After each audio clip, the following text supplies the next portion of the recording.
जय हिंद। आप सबको हमारे चैनल पर फिर से स्वागत है। तो देखिए जेटेट का नोटिफिकेशन आ गया है।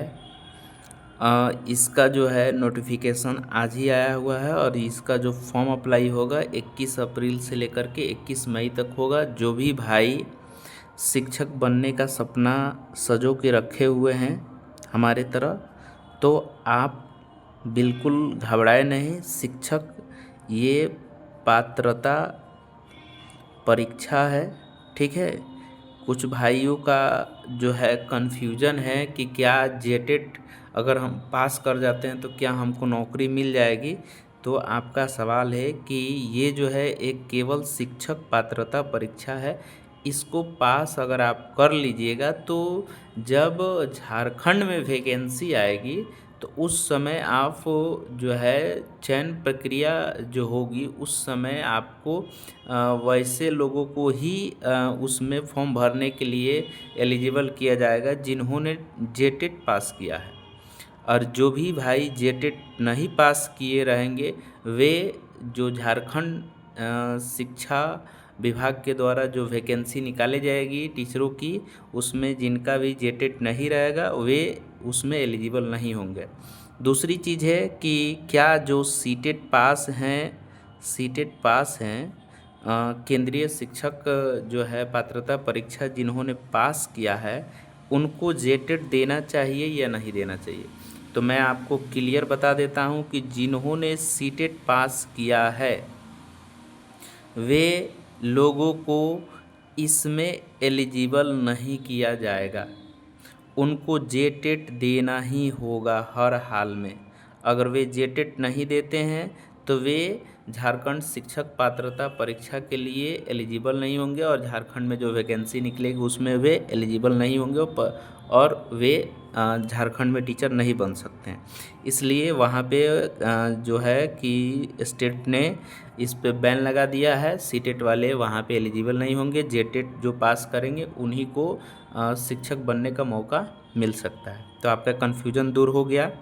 दूसरी चीज़ें जो हैं आपको बता दें कि जेटेट में लगभग जो है सिलेबस की अगर हम बात करें, देखिए सिलेबस की अगर हम बात करें तो आपको बता दें कि इसमें जो है सीडीपी जो पूछी जाती है, जो सीटेट में भी पूछी जाती है, वो 30 नंबर का होती है। 30 नंबर का यहाँ भी सीडीपी पूछा जाएगा, ठीक है।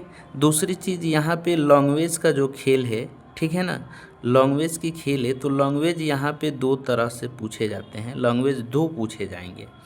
एक तो लैंग्वेज आपको पूछे जाएगा, पहला लैंग्वेज जो पूछा जाएगा जिसमें आपको हिंदी, ठीक है, हिंदी है, इंग्लिश है, हिंदी इंग्लिश, उर्दू, ठीक है, उर्दू, ये जो होगा 30 नंबर का पूछा जाएगा।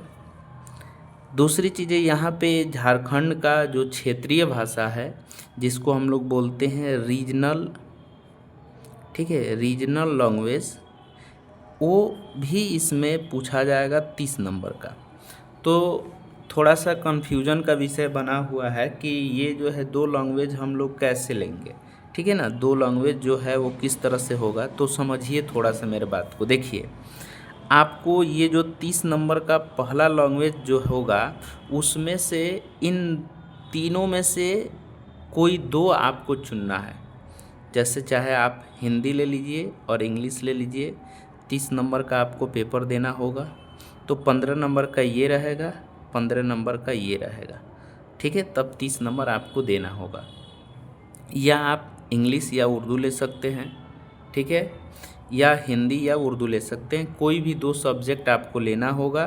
दो सब्जेक्ट आप ले कर के, ठीक है ना, दो सब्जेक्ट, कोई भी आप दो सब्जेक्ट लेंगे और उसका आप 30 नंबर का, यानी कि मान के चलिए कि 15-15 नंबर का आपको पेपर देना होगा, ठीक है। तो ये कन्फ्यूजन शायद हमारे जितने भी भाई हैं उनको दूर हो गया होगा। हिंदी इंग्लिश लीजिएगा तो 15-15 नंबर का 30 नंबर का पेपर दीजिएगा, या हिंदी उर्दू ले सकते हैं, इंग्लिश उर्दू ले सकते हैं, या उर्दू हिंदी ले सकते हैं, कोई भी दो सब्जेक्ट।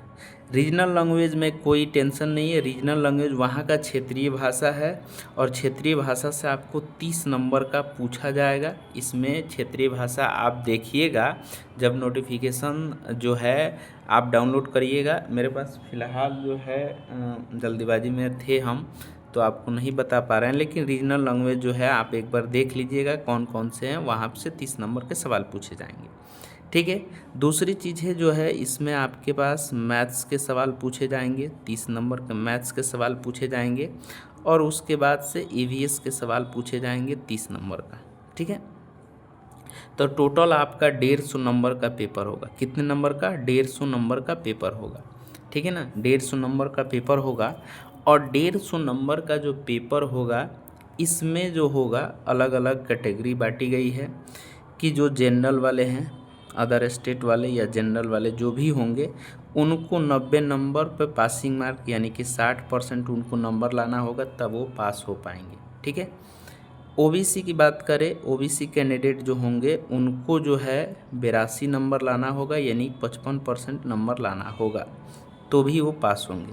अगर हम बात करें एससी एसटी या जो हैंडीकैप पीएच वाले कैंडिडेट हैं, उनको जो है ये 78 नंबर लाना है, यानी कि 52% उनको नंबर लाना होगा। ठीक है। अब इस तरह से इतने नंबर पे आपको ये पात्रता परीक्षा है, ये डायरेक्ट जॉब इससे नहीं मिलने वाला। एक तरह का आपको सीटेट जिस तरह से आप पास करते हैं उसी तरह से ये भी पात्रता परीक्षा है। ये पात्रता परीक्षा जब आप पास कर जाइएगा तो जब भी अगर झारखंड में, ठीक है, झारखंड में वैकेंसी निकलेगी उस समय आप एलिजिबल रहिएगा। ठीक है, एलिजिबल रहिएगा। अगर आप इसको नहीं पास करते हैं तो झारखंड में आप शिक्षक नहीं बन सकते हैं, सीटेट के आधार पे आपको नहीं लिया जाएगा। वहाँ का स्टेट सरकार ने ये कन्फर्म किया है।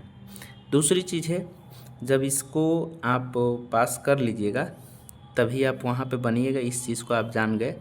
और एक चीज़ मैं आपको और भी बता दूं कि जो भी हमारे भाई अभी तक यूपी टेट का फॉर्म नहीं भरे हैं, उसका आपको बता दें कि 26 अप्रैल जो है उसका लास्ट डेट है। आप उसका फॉर्म ज़रूर भर लीजिएगा, क्योंकि कुछ भाई इसमें भी कन्फ्यूज़न में है कि हम सीटेट पास हैं, तो सीटेट पास हैं तो हमें क्या यूपी टेट देना चाहिए या नहीं देना चाहिए। मान लीजिए हम पिछली वैकेंसियों में यूपी सरकार ने सीटेट को अलाउ किया था, ठीक है। इस बार अगर बोल दे कि सीटेट को हम नहीं लेंगे, तो बताइए कि आप अगर नहीं दीजिएगा सीटेट तो आप तो शिक्षक बनने से चूक जाइएगा, आप खुद अपने पैर पे कुल्हाड़ी मारिएगा। इसलिए आप समझदार हैं, शिक्षक का मतलब होता है कि सभी में सबसे उत्तम शिक्षकों को माना गया। इसलिए जो भी हमारे भाई हमसे जुड़े हुए हैं उनको हम सलाह यही देंगे कि वे क्या करें, यूपी टेट का फॉर्म भर दें और वो यूपी टेट दें। ठीक है। आपके पास जब भी 2 ऑप्शंस रहते हैं तो आप बेटर करते हैं। ठीक है। यहाँ पे आपको टेंशन लेने की ज़रूरत नहीं है।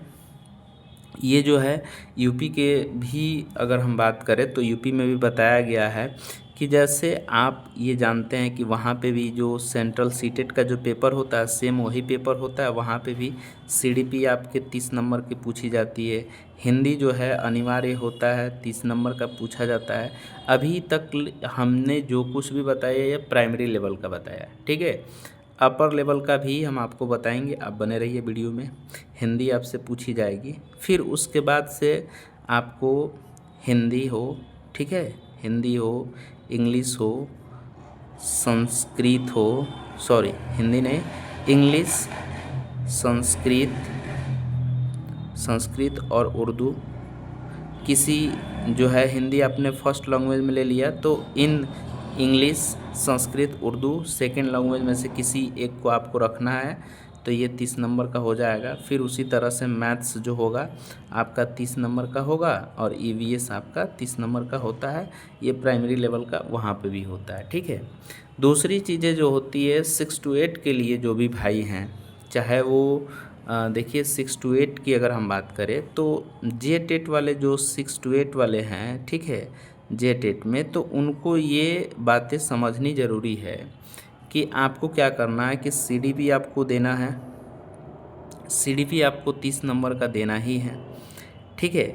दूसरी चीज़ जो है यहाँ पे जो है लैंग्वेज की बात है, तो लैंग्वेज में भी यहाँ पे आपको रीजनल लैंग्वेज जो होगा, ठीक है ना, और हिंदी की देखिए आपको बता दें कि हिंदी, ठीक है, इंग्लिश, उर्दू, ये आपको 2 लैंग्वेज जिस तरह से प्राइमरी सेक्शन में मैंने बताया कि 30 नंबर का, यानी किसी भी 2 सब्जेक्ट को लेकर के आपको देना होगा 30 नंबर का, और रीजनल वाला भी आपको क्या है, रीजनल जो है, रीजनल वाला लैंग्वेज आपका 30 नंबर का होगा। उसके बाद यहाँ पे थोड़ा सा परिवर्तन क्या है, यहाँ ये सेम होगा, ये दोनों के लिए, प्राइमरी के लिए या अपर प्राइमरी के लिए, दोनों के लिए सेम ही होगा। अब अपर प्राइमरी में अगर आप मैथ साइंस के टीचर बनना चाहते हैं, ठीक है, तो आपके मैथ साइंस के सवाल जो पूछे जाएंगे वो 60 नंबर के पूछे जाएंगे। अगर आप सोशल साइंस के सोशल स्टडीज़ के अगर बनना चाहते हैं तो वहाँ पे सोशल स्टडी के 60 नंबर के सवाल पूछे जाएंगे, कोई भी दोनों में से कोई एक लेकर के करेंगे। आप लैंग्वेज के भी टीचर बनना चाहते हैं, ठीक है, लैंग्वेज के टीचर बनना चाहते हैं तब भी आपको कोई 2 सब्जेक्ट में से एक सब्जेक्ट लेकर के आपको एग्ज़ाम देना होगा। तो इस तरह से मैं आपको अच्छी तरह से समझा पाया हूँ, ये मैं उम्मीद करता हूँ कि आपने ये अच्छी तरह से समझ लिया है। दूसरी चीज़ है, देखिए कि जेटेट जो है, जिन्होंने भी +2 किया हुआ है, जेटेट की बात करें तो जिन्होंने +2 किया है और डीएलएड किया है, ठीक है, डीएलएड किया है, वो एलिजिबल हैं, +2 प्लस डीएलएड 1 to 5 के लिए एलिजिबल हैं, ठीक है। अगर वे ग्रेजुएशन किए हुए हैं और उसके बाद से डीएलएड भी किए हुए हैं, ठीक है, तो वे 6 to 8 के लिए भी एलिजिबल हैं, ठीक है ना, या बीएड किए हुए हैं तब भी 6 to 8 के लिए वो एलिजिबल है, ग्रेजुएशन प्लस बीएड तो भी 6 to 8 के लिए वो एलिजिबल है। परंतु आपको बता दें यूपी टेट में ऐसा नहीं है, यूपी टेट के लिए आपको ग्रेजुएशन, ठीक है ना, ग्रेजुएशन प्लस डीएलएड, ठीक है, तब आप 1 to 5 के लिए एलिजिबल होते हैं। अगर ग्रेजुएशन प्लस बीएड है तब आप क्या होते हैं, 6 to 8 के लिए एलिजिबल होते हैं। थोड़ा सा पात्रता में यूपी में थोड़ा सा क्या है ना कि वहाँ पे उतार चढ़ाव देखने को मिलता है। ग्रेजुएशन वाले, डीएलएड वाले ही 1 to 5 में एलिजिबल होते हैं, लेकिन अगर हम झारखंड की बात करें तो +2 किए हैं, डीएलएड किए हैं तो आप 1 to 5 में एलिजिबल हैं। बिहार में भी ऐसा ही है, ठीक है। और हम लोगों ने बीपीएससी से अपना सिलेक्शन लिया है टीचर में, तो आई होप आप को मैं ये सहयोग करने के लिए ये वीडियो बना करके दे रहा हूँ। जो भी आपको क्यूरी होगा आप ज़रूर हमें क्या करिएगा, इन्फॉर्म करिएगा, कमेंट करिएगा, और मैं बहुत जल्द आपको क्या करूँगा, देखिए ये चैनल पे मैं मैथ्स का वीडियो बना करके प्रत्येक कंपटीशन के बच्चों को देता हूँ, तो आप कमेंट करिएगा तो आपके लिए भी मैं सहयोग ज़रूर करूँगा। और इस वीडियो को आप लाइक करिए, शेयर करिए, सब्सक्राइब करिए और ज़्यादा से ज़्यादा अपने दोस्तों में शेयर करिए। जय हिंद।